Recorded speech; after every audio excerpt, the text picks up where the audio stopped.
How Carl Jung Interpreted Symbols in the Psyche, Episode 5. We're back with another episode of How to Understand Carl Jung, and if you're new here, welcome. We make mental health education videos that are meant to help you on your mental health journey. So today we're going back to the Psyche again to look at how Carl Jung interpreted symbols in the Psyche. If you haven't watched our first 4 episodes of how Carl Jung interpreted the Psyche, then go ahead and check those out. But this episode can be viewed as a standalone video. Let's jump right into it. Carl Jung believed that archetypes resided in the collective unconscious. He believed that these archetypes acted as a kind of blueprint for how we interpret certain images, which he called symbols. In his view, the meaning of these symbols wasn't inherent in the symbol itself, but instead came from the individual's personal association with them. This is a very important point to understand because what a symbol means depends on who is interpreting the symbol. So one person's interpretation of a symbol may be completely different from someone else's interpretation of the same symbol. So how does one come to have these associations? Well, Jung would say that they come from our personal experiences as well as the cultural context that we live in.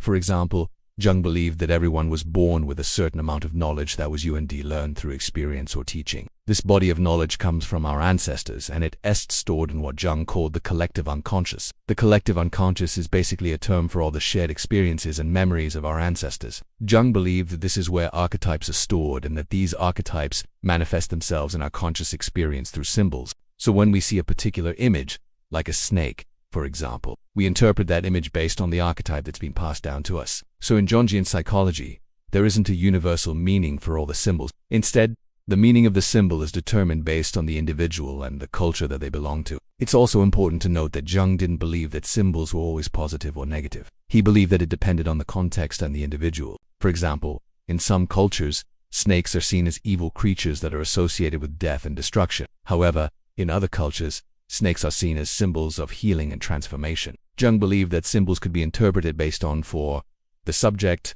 the object, the manifest content, and the latent content. So let's take a look at each of these briefly. First, Jung believed that the subject, or the person experiencing the symbol, played a large role in how the symbol was interpreted. Basically, Jung believed our own thoughts and feelings about the symbol influenced how we interpreted it. Second, Jung believed that the object, or the actual thing that we see, also played a role in how the symbol was interpreted. So for example, if we see a snake in a dream, we might interpret it differently. If it was a green snake versus a red snake. Third, we have the manifest content, which is basically the actual thing that we see or hear. In the case of a dream, the manifest content would be the snake. And lastly, we have the latent content, which is the underlying meaning of the symbol. So the latent content of the snake could be something like healing or transformation. So taking this all together, if you were to have a dream about a red snake, you might interpret that dream in many different ways depending on your personal beliefs and feelings about snakes. You might interpret the snake as being a symbol of danger and evil, or you might see it as a symbol of healing and transformation. There's no right or wrong interpretation here. It all depends on the individual and the context of the dream. Here are some of Jung's most common symbols and their possible interpretations. Again, these are just Jung's interpretations and may not hold true for everyone. Also, keep in mind that the meaning of the symbol could depend on the context in which it appears. So, for example, the interpretation of a symbol in a dream could be different than its interpretation in, say, a work of art. Animals. Animals can symbolize many things, depending on the animal and the situation it's in. For example, a dog might symbolize loyalty and friendship, while a snake might symbolize danger or healing. Wild animals might represent our wild nature or our instincts, while domesticated animals might represent our more civilized side. Water can symbolize many things, including our emotions and our subconscious mind. It can also represent our soul or a connection to the divine. Jung believed that water represented the unconscious mind, since much like water, the unconscious mind is vast and mysterious. Water can also represent our emotions. Since emotions can be fluid and overwhelming at times, earth can represent our physical body or our connection to the natural world. It can also represent our mortality, since we are all born from the earth and eventually return to it. Fire can symbolize our passion and energy. It can also represent our life force or a soul. Jung believed that fire represented our conscious mind, since it is bright and active, unlike the unconscious, which is more passive and mysterious. Air can represent our intellect and our ability to communicate. It can also represent our freedom and our ability to think abstractly. Light often symbolizes knowledge and understanding. It can also represent our higher self or our connection to the divine. Jung believed that light represented the conscious mind, similar to fire. Darkness. Darkness is often associated with the unknown and mysterious. It can also represent our shadow self or our repressed desires. Jung believed that darkness represented the unconscious mind, since much like darkness, the unconscious is vast and mysterious.